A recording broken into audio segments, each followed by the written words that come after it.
رزق طیب غیر معمولی اہمیت رکھتا ہے۔ سب حضرات انبیاء علیہم السلام حلال طیب تناول فرماتے ہیں، اور مومنین مومنات کو بھی اسی کا حکم دیا گیا۔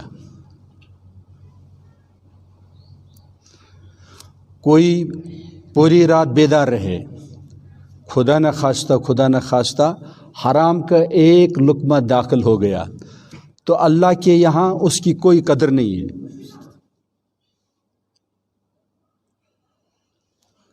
کوئی سمجھ گیا؟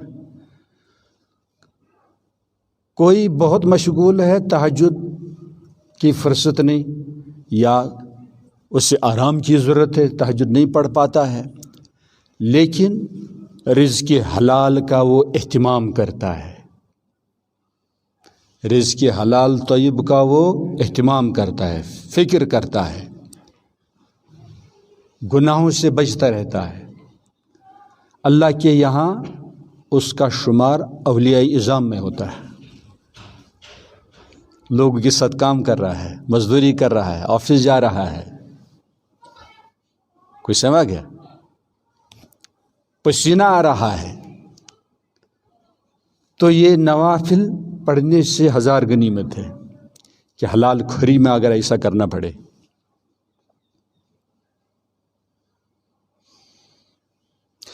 علماء سے سنا ہے، میں نے دیکھا نہیں ہے،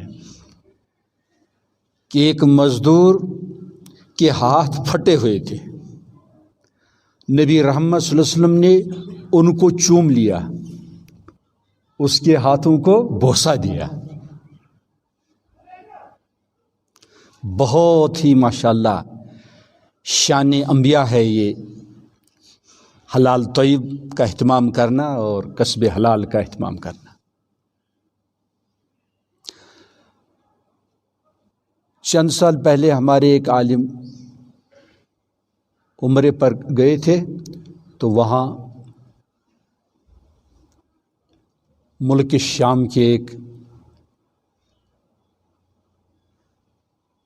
غالباً عالم بھی تھے وہ،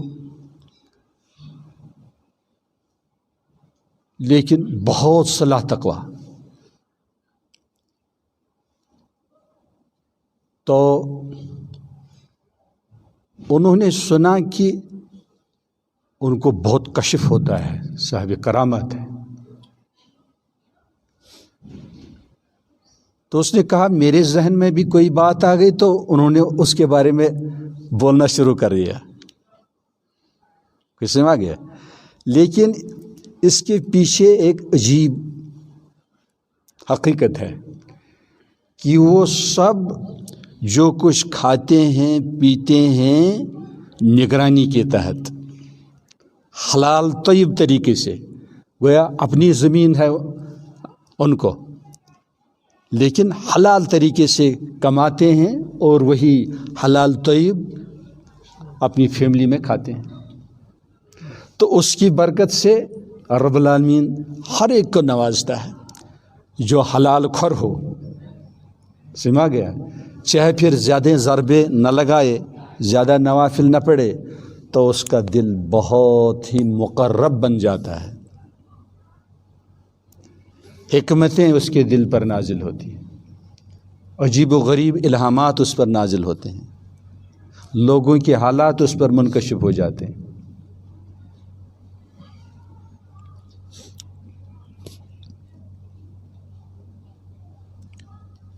کچھ سمجھ میں آ گیا؟ ایسے ایک بڑوں سے واقعہ سنا ہے کہ دو بھائی تھے صاحب کشف، تو کسی برے شخص نے کہا کہ بھائی ان کو حرام کھلاؤ، سب معاملہ خراب ہو جائے گا، تو حرام کھلایا گیا تو وہ سب بند ہو گیا۔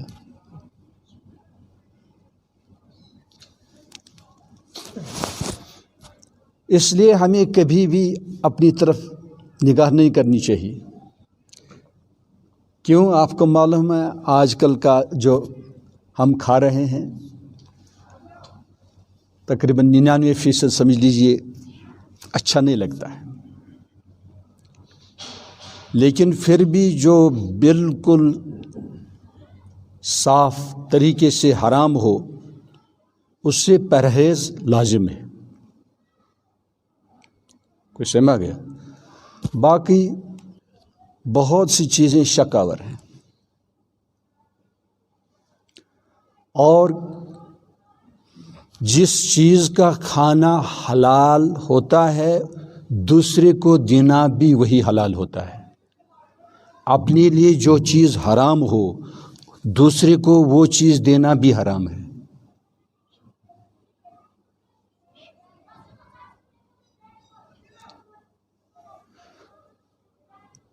آگے سے میں آج کل اس کا اہتمام سمجھ لیجئے عموماً اکثریت کے ساتھ امت نہیں کر رہی ہے، فکر نہیں کر رہی ہے. لیکن ہمیشہ اس بارے میں بہت ہی زیادہ فکر مند ہونے کی ضرورت ہے، اہتمام کرنے کی ضرورت ہے. تبھی جا کر جب رزق حلال ہو، صدق مقال ہو، کھایا حلال اور بول چال تو یعنی سچائی پر مبنی، تو اس کی دعا مقبول ہوتی ہے. اللہ بچائے حرام کھانا پینا ہو، حرام لباس ہو، فانا یستجاب لہ، اس کی دعا کہاں قبول ہو سکتی ہے؟ تو وہ لوگ بہت بڑے خوش قسمت ہیں جو حلال خوری، حلال نوشی کا اہتمام کرتے ہیں. یہ ہر مسلمان پر ضروری ہے. حرام سے بچتے رہنا ہر ایک مسلمان کے لیے ضروری ہے. آگے سے میں اعمال حقیقتاً تبھی قبول ہوتے ہیں جب وہ حلال خور ہو.